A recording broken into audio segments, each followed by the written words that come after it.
will discuss the topic multicultural literatures. Rena Lewis and Donald Dolack state that multicultural education can restore cultural rights by emphasizing cultural equality and respect, by enhancing the self-concepts of students, and by teaching respect for various cultures while teaching basic skills.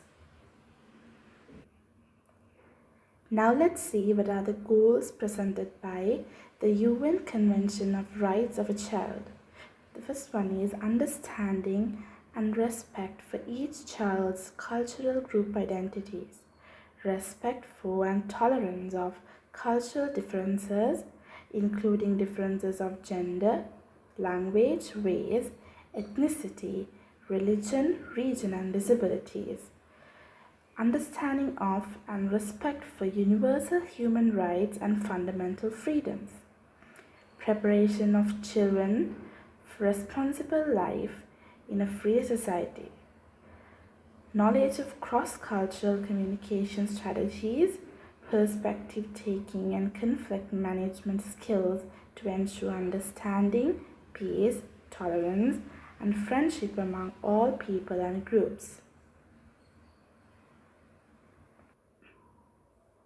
Now let's discuss about 4 different types of multicultural literatures. They are Black American literature, Native American literature, Hispanic American literature, and Asian American literature.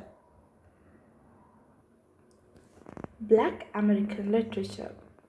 When children are left on their own, they will generally choose literature that is familiar and reflects their own interests and culture. Therefore, teachers should expose children to literature that reflects many cultures, themes, and views. African Americans are the largest minority group in the United States. Therefore, the literature that features African Americans are a main character in classrooms. African American literature is written specially for children or rarely written for adults but claimed by children for their own use. It focuses primarily on African American people, their cultures, histories, and experiences. The literature may be written by African Americans or people who are non-African American.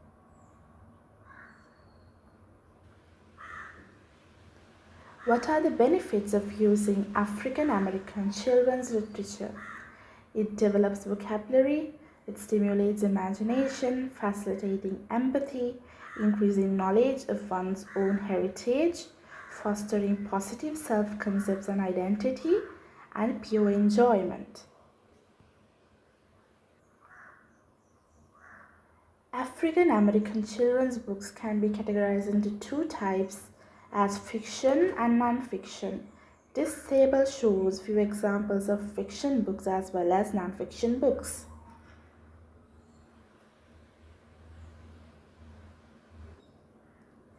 Native American literature.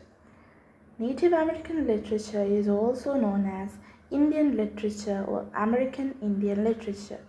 It is the traditional oral and written literatures of the indigenous people of America.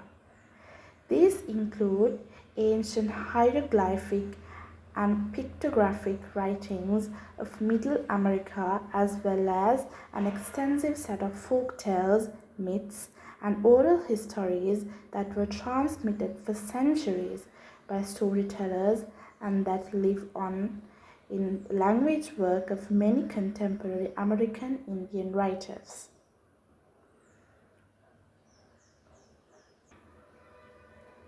Here are some general characteristics of Native American literature. Folktales are a part of social and cultural life of American Indians and Eskimo people, regardless of whether they were sedentary agriculturalists or nomadic hunters.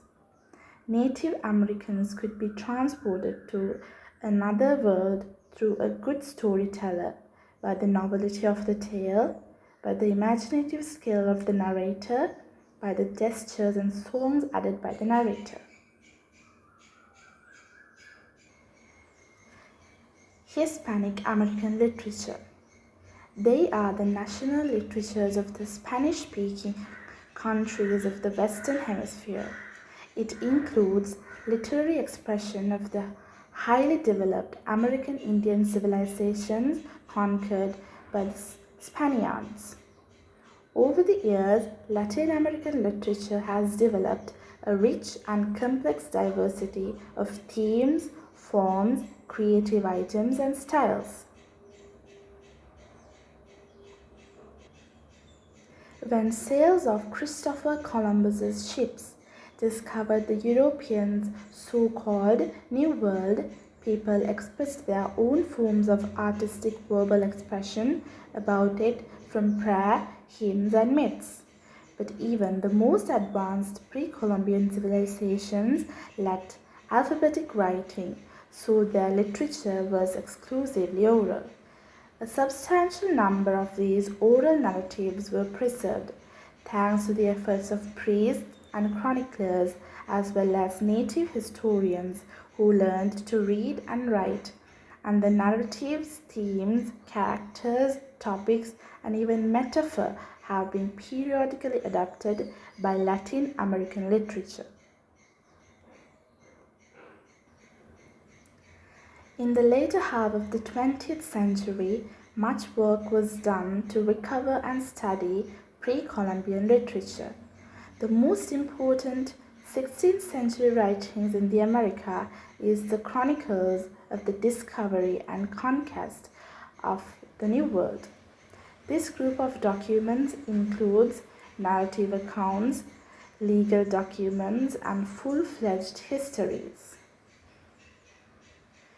There is a charm in Columbia's awkwardness of style, as Spanish was not his native tongue. Asian American literature. This includes books of many different genres that depict some aspect of Asian diaspora, and books depict the depth of Asian diasporic experiences.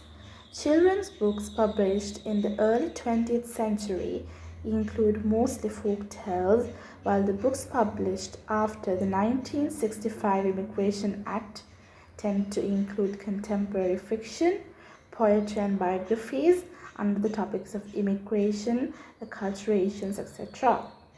Books published at the turn of the 20th century have newer topics such as the mixed race identities and are written in a variety of genres including fantasy.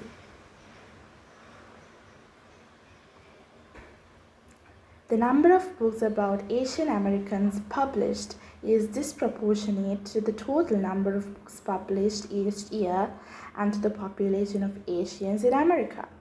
Some Asian American writers continue to publish topics unrelated to their identities. How to infuse culturally diverse literature into the students' curriculum. Bishop perceives a dual role for infusing culturally diverse literature into the curriculum. It can serve as a mirror or a window. A child may see his own characteristics, interactions, and feelings reflected and affirmed in a character. He also has the opportunity to see another's life.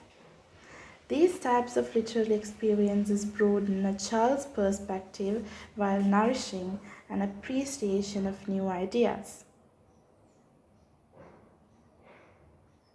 When teachers read high-quality culturally diverse books, children learn to identify various cultural heritages and respect the value of many minority groups, and children discover the messages conveyed in a text through meaningful discussions. Children also recognize unfairness to consider multiple perspectives and values. Children develop empathy for others and learn to appreciate the experiences and perspectives of other populations.